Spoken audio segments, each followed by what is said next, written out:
200년 만에 지도가 다시 그려지고 있습니다. 미국이 베네수엘라 독재자를 단 72시간 만에 축출했죠.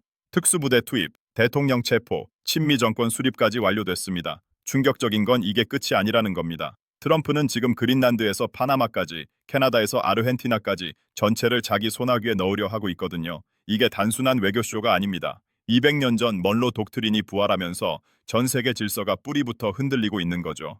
월스트리트에서는 지난 10년간 일어난 지정학 사건 중 가장 충격적인 일이라고 난립니다. 왜 그럴까요? 이건 단순히 한 나라 정권이 바뀐 게 아니라 세계 패권의 판이 완전히 뒤집히는 신호탄이기 때문입니다. 지금부터 투자자라면 절대 놓쳐선 안 될 앞으로 10년을 결정할 큰 그림에 대한 이야기를 해보겠습니다. 일단 타이밍부터 이상하지 않습니까? 왜 하필 지금, 왜 베네수엘라였을까요? 답은 간단합니다. AI 전쟁이 본격화되면서 게임의 룰 자체가 바뀌었기 때문입니다. 과거에는 기술만 있으면 됐어요. 반도체 잘 만들고 소프트웨어 잘 짜면 이겼죠. 근데 지금은 다릅니다. AI 데이터 센터 하나 돌리는데 엄청난 전력이 필요하거든요. 반도체 만들 때도 깨끗한 물이 필수고요. 리튬 배터리 없으면 전기차도 못 굴리죠. 결국 이제는 누가 에너지와 자원을 장악하느냐가 기술 패권을 결정하는 시대가 된 겁니다. 그럼 세계에서 이런 자원이 가장 많은 곳이 어딘지 아십니까? 바로 라틴 아메리카입니다. 전 세계 석유 매장량 1위가 베네수엘라죠. 리튬은 전 세계 60%가 라틴 아메리카에 몰려 있습니다. 구리 45%, 은 40%, 히토류 20%도 여기 있어요. 더 놀라운 건 깨끗한 물의 35%가 이 지역에 집중돼 있다는 겁니다. AI 시대에 물이 왜 중요하냐고요? 데이터 센터 냉각에 엄청난 양의 물이 들어가거든요. 반도체 공정도 마찬가지고요. 결국 라틴 아메리카는 AI 패권의 심장부나 다름없는 겁니다. 문제는 미국이 이 황금 땅을 15년 동안 방치했다는 겁니다. 그 사이에 누가 들어왔을까요? 중국입니다. 시진핑은 1대1로 프로젝트로 라틴 아메리카 31개국 중 23개국에 돈을 뿌렸어요. 겉으로는 인프라 투자라고 했지만 진짜 목적은 자원 확보였죠. 코로나 때 이 지역 경제가 무너졌을 때도 미국은 가만히 있었습니다. 중국이 돈 빌려주고 백신 먼저 보내줬어요. 그렇게 라틴 아메리카는 서서히 중국 품으로 넘어갔던 겁니다. 미국 국방부 남부사령관을 지냈던 로라 리처드슨 장군은 이렇게 말했습니다. 중국의 진짜 목적은 자원 추출이다. 우리가 이 지역을 방기한 대가를 지금 치르고 있다. 트럼프는 이 상황을 정확히 꿰뚫어 봤습니다. 그래서 베네수엘라 카드를 꺼낸 거죠. 하지만 이건 시작에 불과합니다. 트럼프가 진짜 노리는 건 훨씬 더 큽니다. 그는 지금 200년 전 먼로 독트린을 부활시키고 있거든요. 1823년 제임스 먼로 대통령이 선언했던 그 원칙 말이죠. 유럽은 아메리카 대륙에 간섭하지 마라. 그럼 우리도 유럽에 간섭하지 않겠다. 이게 당시 미국이 아메리카 대륙 전체를 자기 뒷마당으로 선언한 역사적 사건이었습니다. 트럼프는 이걸 21세기 버전으로 업그레이드했어요. 이름하여 덜로 독트린입니다. 도널드와 먼로를 합친 거죠. 트럼프는 기자회견에서 이렇게 말했습니다. 미래는 국가 안보의 핵심적인 교역, 영토, 자원을 보호하는 능력에 따라 결정된다. 이것은 언제나 글로벌 권력을 결정해온 철칙이다. 여기서 핵심 단어가 뭡니까? 바로 자원입니다. 석유, 리튬, 히토류, 구리, 물까지 전부 미국 국익의 최우선 순위에 올라간 겁니다. 그는 계속 서반구라는 표현을 쓰는데요. 서반구가 정확히 어디냐면 그린란드부터 시작해서 캐나다, 미국, 중남미 전체를 말합니다. 이 전체 지역을 미국 주도의 하나의 블록으로 만들겠다는 거죠. 중국이나 러시아는 여기 발도 들이지 말라는 겁니다. 그래서 그린란드를 집착하고 캐나다를 51번째 주로 만들겠다고 하고 파나마 운하를 중국 손에 둘 수 없다고 날린 거예요. 이게 전부 하나로 연결된 큰 그림입니다. 베네수엘라 작전 이후 월스트리트 분석가들이 입을 모아 하는 말이 있습니다. 이건 끝이 아니다. 실제로 트럼프는 베네수엘라 축출 성공 직후 바로 다음 타깃들을 압박하기 시작했거든요. 쿠바에 대해서는 이미 경제 봉쇄를 강화했고요. 콜롬비아 대통령한테는 조심해라라고 직접 경고했습니다. 멕시코에 대해서는 더 노골적이었어요. 멕시코 대통령은 해결할 의지는 있는데 카르텔한테 밀려서 군사력이 부족한 것 같다 면서 미국의 군사 개입 가능성을 흘렸죠. 가장 주목할 곳은 이란입니다. 이란은 베네수엘라 마두로 정권과 긴밀하게 협력해 왔거든요. 베네수엘라 작전이 성공하자 이란 정권 붕괴에 베팅하는 돈이 급증했어요. 왜 이란이 중요하냐고요? 확인된 석유 매장량이 세계 3위이기 때문입니다. 만약 이란까지 넘어간다면 미국은 전 세계 석유 시장을 사실상 장악하는 겁니다. 그렇게 되면 오펙 플러스는 완전히 무력화되죠. 유가를 통제하던 중동의 권력은 완전히 무너지는 겁니다. 여기서 가장 민감한 변수가 하나 있습니다. 바로 중국입니다. 미국이 라틴 아메리카에서 중국을 몰아내고 1대1로를 끊어버리려 하는데 중국이 가만히 있을까요? 절대 아니죠. 지금 중국 SNS에서는 극단적인 주장들이 쏟아지고 있습니다. 미국이 국제법을 무시하는데 우리도 그러면 된다. 대만 총통을 제거하고 대만을 통일하자. 이런 식의 여론이 들끓고 있거든요. 물론 대만을 베네수엘라처럼 72시간 만에 점령하는 건 현실적으로 불가능합니다. 대만 군사력이 만만치 않거든요. 하지만 문제는 중국이 이번 사건을 명분으로 대만 봉쇄를 더 강화할 가능성이 높다는 겁니다. 이미 대만 주변 해역에 중국 군함들이 증가하고 있어요. 만약 중국이 대만을 완전히 봉쇄하면 미국은 어떻게 나올까요? 여기서 군사 충돌이 벌어지면 세계 경제는 큰 타격을 입을 수밖에 없습니다. 반도체 공급망이 마비되고 글로벌 무역이 얼어붙는 거죠. 중국 입장에서는 치명적인 상황이 펼쳐지고 있습니다.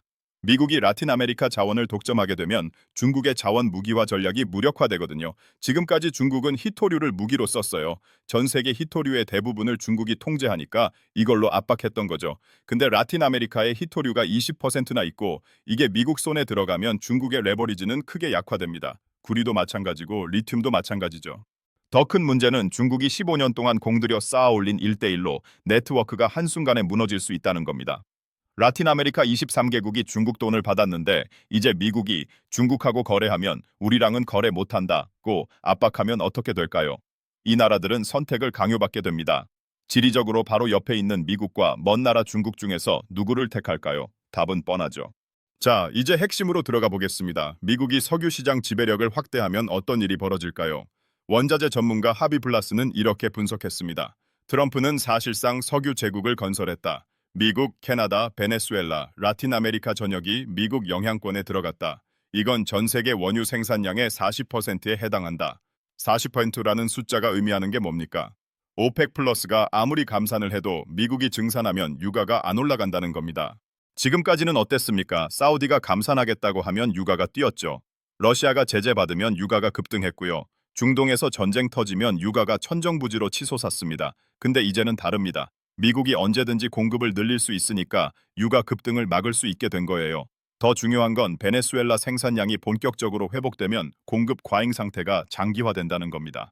베네수엘라는 과거에 지금보다 3배에서 4배 더 많은 석유를 생산했었어요. 독재 정권과 경제 제재 때문에 생산 시설이 망가졌던 거죠. 근데 미국 석유 기업들이 들어가서 시설을 복구하면 어떻게 될까요? 2년에서 3년 안에 생산량이 급증할 겁니다. JP 모건은 이렇게 전망했습니다. 5년에서 10년 후 베네수엘라가 하루 100만 배럴만 증산해도 유가에 구조적 하방 압력이 작용한다. 트럼프는 유가를 낮게 유지하고 싶어 합니다. 왜냐고요? 두 가지 이유 때문이죠. 첫째, 물가를 잡아야 하니까요. 유가가 내려가면 휘발유 값이 떨어지고 물류비가 줄어들면서 전반적인 물가가 안정됩니다. 둘째, 더 중요한 건 AI 패권입니다. 데이터 센터 돌리는데 엄청난 전력이 필요하다고 했죠? 에너지 비용이 낮아지면 미국 기업들이 AI 개발에 훨씬 유리해집니다. 중국과의 기술 격차를 더 벌릴 수 있는 거예요. 여기서 정말 중요한 변화가 하나 더 있습니다. 과거에는 미국이 군사 행동을 하면 유가가 뛰었어요. 그래서 미국도 군사 행동을 조심했죠. 유가 급등은 자국 경제에도 부담이니까요. 근데 이제는 다릅니다. 미국이 석유 공급을 통제하니까 군사 행동을 해도 유가를 낮게 유지할 수 있게 된 겁니다. 하비 블라스는 이렇게 말했습니다. 미국의 힘의 정치를 뒷받침하는 행동의 제약이 제거됐다. 앞으로 미국은 더 과감하게 움직일 것이다. 이게 무슨 뜻인지 아십니까? 지금까지 미국이 전쟁하면 유가 급등하니까 증시 떨어진다는 공식이 깨질 수 있다는 겁니다. 오히려 미국의 군사 행동이 석유 공급 안정으로 이어지면서 시장이 안정될 수도 있어요. 이건 투자자 입장에서 완전히 새로운 게임입니다. 그럼 투자자는 어떻게 대응해야 할까요? 핵심만 빠르게 짚어보겠습니다. 첫째, 에너지 기업들입니다. 발레로 에너지, 마라톤 페트롤리움, 필립스 육시추 같은 정유사들이 베네수엘라 중진류 처리 설비를 갖고 있어서 정제 마진 개선이 기대되죠. 쉐브론은 현지에서 유일하게 운영 중이고요. 엑슨모빌과 코노코필립스는 몰수당했던 자산을 돌려받을 가능성이 높습니다. 특히 코노코필립스는 100억 달러 보상금이 기대되고 있어요. 슐럼버제, 할리버튼 같은 유전 서비스 기업들도 수주 증가가 전망됩니다. 다만 실제 증산까지는 2년에서 3년이 걸리니 단기 급등 추격은 조심해야 합니다. 둘째, 방산주가 경기 방어주가 아니라 구조적 성장주로 재평가받고 있습니다. AI 드론, 우주 기술을 결합한 첨단 방산 기업들이 핵심이죠. 에어로바이런먼트는 자폭 드론 1위, 크라토스는 무인 전투기, 팔란티어는 국방 AI 분야 절대 강자입니다. 특히 저궤도 위성 분야가 뜨고 있어요. 로켓랩, 레드와이어, 플래닛랩스, AST 스페이스 모바일이 주목받고 있고요. 스페이스X와 아마존 프로젝트 레어도 핵심 플레이어죠. 셋째, 원자재와 광물 채굴입니다. 휘토류, 구리, 리튬 공급망 확보가 미국 최우선 과제가 됐거든요. ETF로는 SPDR의 XME가 미국 기업 특화, 반액의 RMX나 스프로트의 SDGM이 글로벌 기업들을 담고 있습니다. 변동성은 있지만 중장기 테마로 가져가야 하는 분야입니다. 넷째, 신흥국 자산은 변동성 확대에 대비해야 합니다. 베네수엘라 사건 이후 라틴 아메리카 통화들이 급락했죠. 브라질 헤알화, 멕시코 페소, 칠레 페소 모두 흔들렸습니다. 환율 리스크를 반드시 체크하세요. 다섯째, 장기적으로 미국 국채 신뢰도 변화를 주시해야 합니다. 동맹국까지 압박하는 상황에서 달러 패권에 대한 의문이 커질 수 있거든요. 지금 당장은 아니지만 포트폴리오 조정을 고려할 시점이 올 수도 있습니다. 자, 지금까지 트럼프가 그리는 큰 그림을 살펴봤습니다. 이건 단순히 베네수엘라 한 나라 이야기가 아닙니다. 200년 만에 세계 질서가 근본부터 재편되고 있는 겁니다. 다극 질서는 끝났어요. 미국, 중국, 유럽이 균형을 이루던 시대는 지나갔습니다. 지금은 미국이 압도적 힘으로 전 세계를 재편하려는 제국의 시대로 돌아가고 있습니다. 미국 패권 2.0이라고 할까요? 에너지를 장악하는 자가 AI 패권을 잡습니다. 자원을 통제하는 자가 미래 기술을 지배하죠. 트럼프는 이걸 정확히 알고 움직이고 있습니다. 서방우 전체를 미국 영향권에 넣고 석유 시장을 장악하고 핵심 광물 공급망을 확보하는 거죠. 중국을 라틴 아메리카에서 몰아내고 러시아는 에너지 수출로 약화시킵니다. 이란까지 넘어가면 중동 권력 구도도 완전히 바뀌죠.